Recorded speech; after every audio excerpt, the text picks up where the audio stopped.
And it just seems like Austin is literally becoming like the home of jiu-jitsu right now. Like, it's crazy. It's definitely the center of jiu-jitsu right now, as far as it's either Texas and California really that are like the hubs of jiu-jitsu. Mm-hmm. Yeah, and then you said like Flow is there. I mean, you got WNO is one of the biggest shows right now. It's that and ADCC. Those are the two big ones.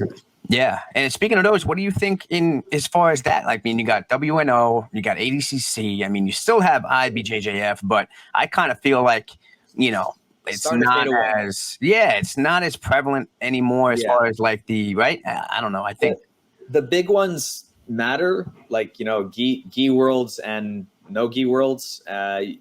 Pans matter, no gi pans and gi pans matter. But like, just maybe I'm just out of the loop because like I'm completely immersed in the no-gi circuits. But I don't know. It seems like no one really cares about it as relative to how much they used to care about it. There's just so much other, like, you can't compete with Flow Grappling's Who's Number One. You can't compete with ADCC with the shows they put on, the marketing that's behind it. There's just clearly way more money in it. There's more spectators and there's more. It's just more entertaining overall. Like, there's just more people involved in it. There's more money involved in it. I mean, it's an interesting point. I wonder if some of those like more regional things, right? Whatever, like, they'd have like the IBJFF, they would have regional sort of tournaments, right? They'd have whatever, the New York Open, the whatever Open. I wonder if we're going to see those start dissipating, right? And it may become even more micro level. Yeah. Wait, sorry. Which tournament specifically? So like the New York Open, like the sort of like how sometimes they just have the Opens, not the Pans or the Worlds, like they sort of have like these regionals. Much more obscure, I think. Yeah. Again, just not talking shit about those tournaments. It's just from my perspective, like you hear about them less and less, and it just seems like there's a lot less orbiting those tournaments, especially when you compare them to Who's Number One events and anything ADCC related, and even the sub only ones, like the small sub only ones.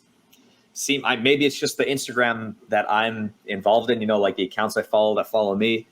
But yeah, it just seems like they're more entertaining and they're more marketed. They're more marketable and they're more pumped up. Yeah, I mean, I think for years, all we saw from IBJJF was reasoning why, heel hooks weren't allowed and so on and so forth. Yeah. And they were so adamant about that and very vocal about that. And I think the writing is on the wall when they've let it all of a sudden become legal. And I think that was purely because they were losing business. There's probably a lot of pressure on them to do something, to change something. It got them a lot of press, and it, as a competitor, it made me more inclined to do those tournaments because that rule was just ridiculous. Like it's just so obscure. It's so vague if a guy forces you in a reap, who gets disqualified? It's just like a ridiculous rule. So we just saw that at the last big. I saw a lot at the Pans, a lot of really weird DQs going on. It's ridiculous. I personally think just let anyone reap. It's not like. It's not insanely dangerous. It's not like jumping guard is way more dangerous, and you're allowed to do that. Reaping is not.